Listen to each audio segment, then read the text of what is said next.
کسی صحیح حدیث سے یہ ثابت نہیں ہے کہ نبی صلی اللہ علیہ وسلم یہ سلام سنتے ہیں، کسی صحیح حدیث سے ثابت نہیں۔ یہ ثابت ہے کہ فرشتے جو ہیں وہ رسول اللہ صلی اللہ علیہ وسلم تک سلام پہنچاتے ہیں۔ سنن نسائی میں اور امام اسماعیل بن اسحاق القاضی کی فضل الصلاۃ علی النبی صلی اللہ علیہ وسلم نے یہ روایت موجود ہے، ان للہ ملائکۃ سیاحین فی الارض، بے شک اللہ کے فرشتے زمین میں سیر کرتے ہیں، پھرتے ہیں، یبلغوننی عن امتی السلام، وہ مجھے میری امت کی طرف سے سلام پہنچاتے ہیں۔ اس روایت کی سند میں سفیان ثوری مدلس ہے سنن نسائی میں، لیکن کہ فضل الصلاۃ علی النبی میں وہ کہتے ہیں حدثنی عبداللہ بن صائب، تو سما کی تصحیح ثابت ہو گئی، سند صحیح ہو گئی، اور میری جو کتاب ہے نا درود و سلام کے فضائل، اس میں یہ مسئلہ تفصیل سے موجود ہے، وہ دیکھ سکتے ہیں۔ اس کے راوی اٹھا کے دیکھیں تو ان کے اندر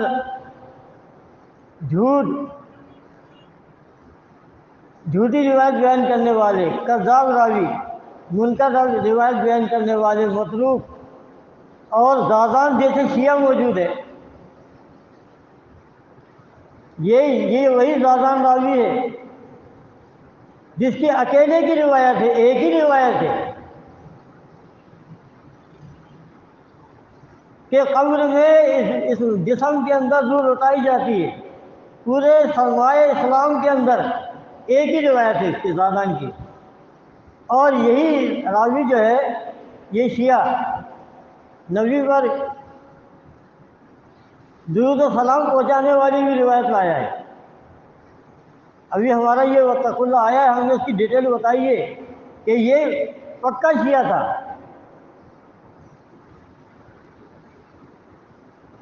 اور بہت زیادہ غلطیاں کرتا تھا، وہمی شکی تھا،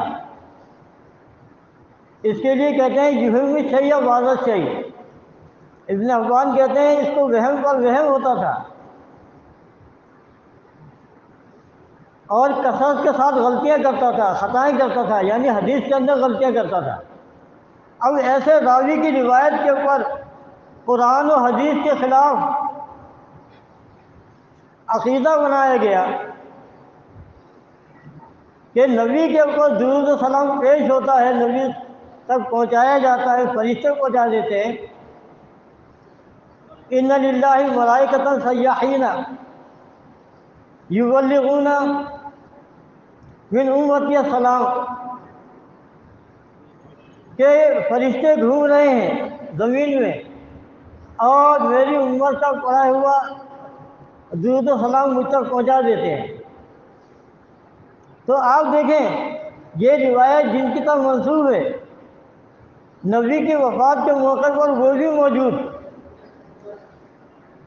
ابن مسعود بھی موجود، ابو ہریرہ بھی موجود، سارے صحابہ موجود، ابو بکر صدیق رضی اللہ عنہ نبی کی وفات کا اعلان کر رہے ہیں، موت کا اعلان کر رہے ہیں۔ کسی صحابی نے کھڑے ہو کے نہیں کہا کہ اے ابو بکر، اللہ کے نبی نے تو یہ فرمایا ہے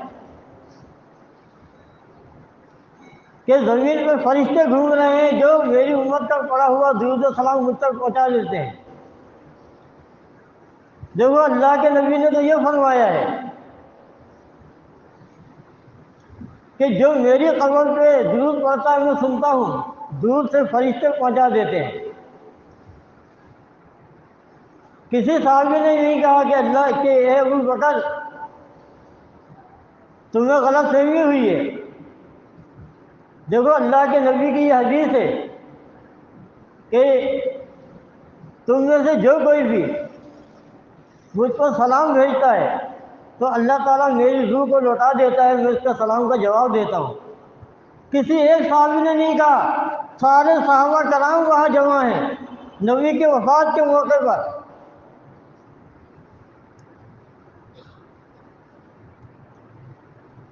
نبی کی وفات ہو گئی، صحابہ کرام کو پتہ چلا تو وہ پہنچ گئے۔ تو پورا صحابہ کرام کا جمع غفیر ہے، لیکن کسی صحابی نے نہیں کہا کہ اللہ کے نبی کی حدیث ہے کہ الانبیاء احیاء فی قبورہم یصلون، کہ انبیاء اپنی قبروں میں زندہ ہیں اور نمازیں پڑھتے ہیں، کسی نے نہیں کہا۔ تو اس کا مطلب یہ ہوا کہ یہ ساری روایتیں جعلی روایتیں ہیں، من گھڑت ہیں، منکر ہیں، اس میں متروک راوی ہیں، وضاح ہیں، کذاب ہیں، رافضی ہیں، شیعہ ہیں۔ تو آپ دیکھیں پورا اسلام شیعوں کے حوالے کر دیا گیا، اور انہی کے ذریعے سے یہ دین آیا ہے کہ انبیاء قبروں میں زندہ ہیں۔ آپ دیکھیں ان روایات کی، یہ روایات جو قرآن و حدیث کے خلاف ہے۔ میں نے آپ کے سامنے حدیث رکھی تھی کہ دیکھیں صحیح حدیث میں آتا ہے من صلی علیہ واحدہ، اللہ کے نبی فرماتے تم میں سے جو بھی مجھ پر درود پڑھتا ہے صلی اللہ علیہ اشرا، اللہ اس پر 10 رحمتیں نازل کرتا ہے۔ یہ درود سننے سنانے کا معاملہ نہیں ہے، یہ اللہ کی رحمت کا معاملہ ہے، اور دعا کو سننے والا اللہ تبارک و تعالیٰ ہے۔ ایک وقت میں اگر لاکھوں کیا کروڑوں اربوں انسان اللہ کو پکارے، وہ ہر ایک کی سننے والا ہے۔ اور یہ سب صفت السمیع البصیر، یہ اللہ کے علاوہ کسی اور کی صفت نہیں، خالص اللہ کی صفت ہے۔ لیکن یہ صفت نبی علیہ السلام میں مان لی گئی، اور اللہ کے نبی کو منو مٹی کے اندر درود و سلام سننے والا زندہ مان لیا گیا۔